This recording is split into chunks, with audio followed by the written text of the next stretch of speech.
Hi ദിജിറ്റിയേജ്. ഒരു സാധാരണ cinema പ്രേമിയുടെ film റിവ്യൂയിലേക്ക് വീണ്ടും സ്വാഗതം.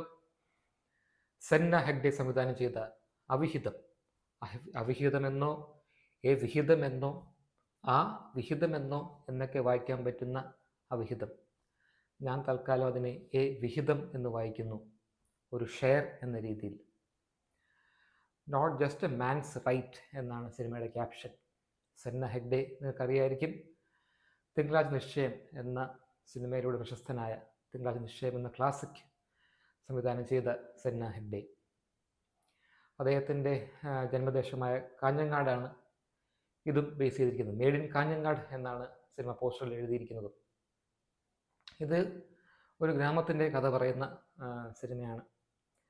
അതായത് വളരെ വളരെ മെയിൽ ഡോമിനേറ്റഡ് ആയിട്ടുള്ള ഒരു ഗ്രാമം, ഒരു പക്ഷേ കേരളത്തിൻ്റെ ഒരു ക്രോസ് സെക്ഷൻ എന്ന് പറയാം. ഇതിൽ മെയിൻ കഥാപാത്രം നിർമ്മല എന്ന കഥാപാത്രം. ഇതിലെ മിക്ക സ്ത്രീ കഥാപാത്രങ്ങൾക്കും, പ്രത്യേകിച്ച് നിർമ്മലയ്ക്ക്, ഔട്ടിങ് എന്ന് പറഞ്ഞാൽ, അതായത് വീടിൻ്റെ വെളിയിലേക്ക് ഇറങ്ങുക, ചുറ്റിക്കറങ്ങുക, നടന്നിട്ട് വരിക എന്നുള്ളതിൻ്റെ ഒരു ഔട്ടിങ്, ഏക ഔട്ടിങ് എന്ന് പറയുന്നത് പൊടിപ്പ് മില്ലിലേക്ക് പോകുന്നതാണ്, നടന്നു പോകുന്നതാണ്. അതിൽ ആ പൊടിപ്പ് മില്ലിലേക്ക് പവനായി ഫ്ലോർ മിൽസ് എന്ന് പറയുന്ന ആ പൊടിപ്പ് മില്ലിലേക്ക് പോകുന്ന വഴിയാണ് നിർമ്മല പലരെയും കാണുന്നതും സംസാരിക്കുന്നതും. അവർക്കൊരു എൻജോയ്മെൻ്റ് എന്ന് പറയുന്നത് അത് മാത്രമാണ്. ഈ ഗ്രാമത്തിലെ മിക്ക സ്ത്രീകളുടെയും വിനോദം എന്ന് പറയുന്നത്, ഏക ഒരു വിനോദം എന്ന് പറയുന്നത് സീരിയലുകൾ കാണുക എന്നുള്ളതാണ്.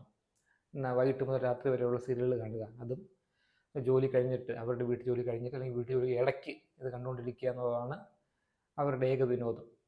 സിനിമ കാണിക്കാൻ കൊണ്ടുപോകാത്ത, അതായത് സിനിമ കാണാൻ ഒരുമിച്ച് പോവാം എന്ന് പറയുമ്പോൾ അത് തയ്യാറാവാത്ത ഭർത്താക്കന്മാർ, അല്ലെങ്കിൽ വെളിയിൽ പോകുമ്പോൾ അവരെ കൂട്ടിക്കൊണ്ട് പോകാത്ത ഭർത്താക്കന്മാർ, ഇത് അവരുടെ തന്നെ പരാതികളായിട്ട്, സ്ത്രീകളുടെ പരാതികളായിട്ട് തന്നെയാണ് പറയുന്നത്. ഡയറക്റ്റ്ലി ഇൻഡയറക്റ്റ്ലിയും പറയുന്നുണ്ട്. ഇതിലെ ഒരു അമ്മ കഥാപാത്രം, അതിൽ അമ്മായി അമ്മ കഥാപാത്രം എന്നും പറയാം. അപ്പോൾ അവർ പറയുന്നുണ്ട്, നിങ്ങൾ ആണുങ്ങൾക്കൊക്കെ വെളി ഇറങ്ങി നടക്കാം, കമ്പനി കൂടി നടക്കാം, നിങ്ങൾക്ക് എവിടെയും പോകാൻ പാടില്ലേ എന്നുള്ള രീതിയിൽ. അപ്പോൾ ഈ നിർമ്മല കഥാപാത്രം, ഞാൻ നേരത്തെ പറഞ്ഞ കണക്ക്, ഈ പൊടിപ്പ് മില്ലിലേക്ക് പോകുമ്പോൾ ഒരു സന്ദർഭത്തിൽ ഭർത്താവ് കൊടുക്കുന്ന ഒരു ഗിഫ്റ്റ്, ഒരു സാരി, പുതിയൊരു സാരി കൊടുത്തുകൊണ്ട് പോകാൻ ഉദ്ദേശിക്കുന്നത് ഈ പൊടിപ്പ് മില്ലിലേക്കാണ്. അപ്പോൾ അതും ഭർത്താവ് തടയുന്നു, ഇത്രയും ഷോ ഒന്ന് കാണിച്ച് പൊടിപ്പ് മില്ലിലേക്ക് പോകണ്ട എന്നുള്ളത്. ഇത് സിനിമയുടെ പേര് ഡയറക്റ്റ്ലി സൂചിപ്പിക്കുന്ന പോലെ വിഹിതമെന്നോ അവിഹിതമെന്നോ, മെയിൻ തീം അവിഹിതം തന്നെയാണ്. ഒരു അഫെയർ ആണ്, അലജ്ഡ് അഫെയർ, അല്ലെങ്കിൽ അഫെയർ ആണോ അല്ലയെന്നൊരു സംശയം. അതാണ് മെയിൻ തീം ഈ പടത്തിൻ്റെ. ഈ പടം തുടങ്ങുമ്പോൾ ഒരു നല്ല ഫ്രെയിമാണ്. അതായത് രാത്രിയാണ്, നിലാവുണ്ട്, വളരെ ദൂരെ നിന്നുള്ള ഷോട്ട്, ലോങ് ഷോട്ടാണ്. അതിന് ആണുങ്ങൾ ഒരു കൂട്ടം കൂടി സംസാരിക്കുകയാണ്. അത് ആണുങ്ങൾ കാണിക്കുന്നില്ല, ആരാന്ന് കാണിക്കേണ്ട ആവശ്യവുമില്ല. അതാണ് അതിൻ്റെ ഭംഗി. കാരണം ഒരു കൂട്ടം ആണുങ്ങൾ ചേർന്നിരുന്ന് ഗോസിപ്പ് ചെയ്യുന്നതാണ്. അതിൻ്റെ ഓഡിയോ മാത്രമേ നമുക്ക് കേൾക്കുന്നുള്ളൂ.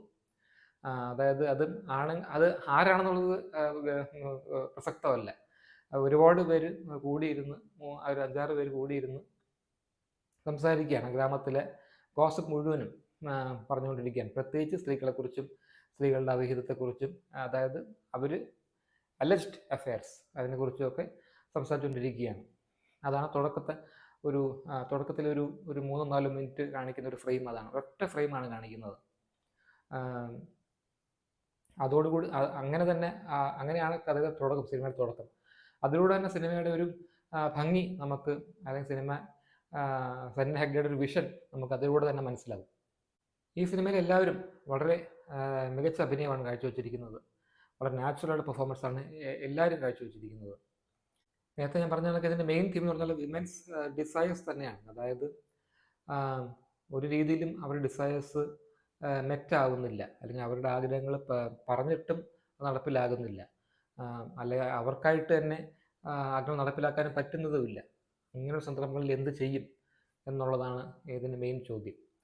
അപ്പോൾ ഓരോ സ്ത്രീകളും ഓരോ രീതിയിൽ അതിനെ ഡിഫെൻഡ് ചെയ്യാൻ നോക്കുന്നു, അല്ലെങ്കിൽ അതിനെ മറികടക്കാൻ നോക്കുന്നു. അതാണ് ഈ സിനിമയുടെ മെയിൻ തീമായിട്ട് എനിക്ക് തോന്നിയത്. ഒരു രീതിയിലുള്ള ആഗ്രഹങ്ങൾ സാധിച്ചു കൊടുക്കാതെ വരുമ്പോൾ, അല്ലെങ്കിൽ അവർ ആഗ്രഹം പ്രകടിപ്പിച്ചിട്ടും സാധിച്ചു കൊടുക്കാതെ വരുമ്പോൾ, അവിടെ നീഡ്സ് മീറ്റ് ചെയ്യാൻ വേണ്ടി അവർ കണ്ടെത്തുന്ന മാർഗ്ഗങ്ങളാണ് ഈ സിനിമയുടെ മെയിൻ ഉള്ളടക്കം. ഞാൻ നേരത്തെ പറഞ്ഞല്ലോ, സീരിയൽ കാണുന്നതാണ് മിക്ക സ്ത്രീകളുടെയും ഈ ഗ്രാമത്തിൽ ഒരു വിനോദം എന്ന് പറയുന്നത്. അതുപോലും സമ്മതിക്കാത്തൊരു ഭർത്താവ് ഈ കഥാപാത്രം, ഒരു ഭർത്താവ് കഥാപാത്രം ഈ സിനിമയിലുണ്ട്.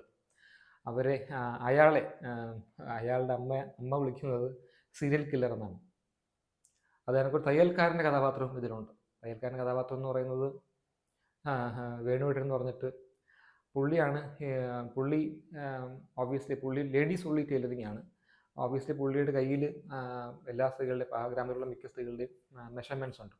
അപ്പോൾ പുള്ളി ആ മെഷർമെൻറ്റ്സ് വെച്ചാണ് പലതും കണ്ടെത്താൻ നോക്കുന്നത്, അനലൈസ് ചെയ്യുന്നതും ഒക്കെ. സ്ത്രീകളെ ഏതൊക്കെ രീതിയിൽ പരിധിയിൽ നിർത്താം അല്ലെങ്കിൽ കൺട്രോൾ ചെയ്യാം എന്നുള്ളതാണ് ഈ മിക്ക കഥാപാത്രങ്ങൾ അങ്ങോട്ടും ചർച്ച ചെയ്യുന്നത്. അവരെ നിലയ്ക്ക് നിർത്തിയില്ലെങ്കിൽ അവർ തലയിൽ കയറും. അങ്ങനെയൊക്കെയുള്ള സംഭാഷണങ്ങളാണ് ഓൾമോസ്റ്റ് എല്ലാ കഥാപാത്രങ്ങളും പറഞ്ഞുകൊണ്ടിരിക്കുന്നത് ഉടനീളം. പലപ്പോഴും ഒരു ബേസിക് സേഫ്റ്റി പോലും ഈ പുരുഷ കഥാപാത്രങ്ങൾ ഭാര്യമാർക്ക് കൊടുക്കുന്നില്ല എന്ന രീതിയിലാണ് സിനിമയിൽ കാണിക്കുന്നത്. അതായത് ഒരു സ്ത്രീ കഥാപാത്രം, ഒരു ഭാര്യ കഥാപാത്രം കറണ്ട് പോകുമ്പോൾ അടുത്തുള്ള വീട്ടിൽ പോവുകയാണ്. അപ്പം ഭർത്താവ് ചോദിക്കുന്നുണ്ട്, എന്തുകൊണ്ട് എന്നെ വിളിക്കുന്നില്ല? അപ്പോൾ ഭാര്യ പറയുന്നുണ്ട്, നിങ്ങൾ വിളിച്ചിട്ടും വലിയ കാര്യമില്ല, നിങ്ങൾ വിളിച്ചാലും വരത്തില്ലല്ലോ എന്ന രീതിയിൽ. അപ്പോൾ കറണ്ട് പോകുമ്പോൾ പേടിയാകുമ്പോൾ അവർ അടുത്ത വീട്ടിലുള്ള ചേച്ചിയുടെ അടുത്തേക്കാണ് പോകുന്നത്.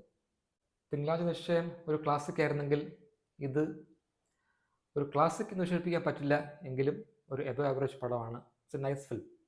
3 stars out of 5 for A Vihidam. Thanks for watching. Bye.